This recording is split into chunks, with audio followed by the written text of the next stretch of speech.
Hello বন্ধুগণ, আমরা নিয়ে আসলাম আজকে নতুন একটি মাখা। তো আপনারা দেখতে পাচ্ছেন কাঁচা মরিচ, পেঁয়াজ, তারপরে কলার ভাড়ালি, তারপরে ধনেপাতা, এগুলো আমরা ধুয়ে নিয়েছি। এখন আমরা যে কলার যে ভাড়ালিটা এটা কুচি কুচি করে নেব। দেখতে পাচ্ছেন গোল গোল করে নিয়েছি।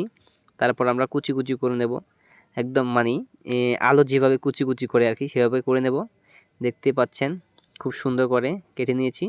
তারপর মরিচটা আমরা মাঝখান দিয়ে কেটে নেব, তারপর কুচি কুচি করে নেব। ঝালমুড়ি মাখালে যেভাবে কুচি কুচি করে মানুষ, ওইরকমভাবে নিয়েছি।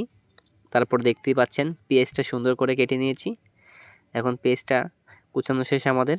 এটা হলো ধনেপাতা, কাঁচা ধনেপাতা। তারপর দিয়ে দেবো চানাচুর, দেখতেই পাচ্ছেন। তারপর দিয়ে দেবো সরিষার তেল খাঁটি।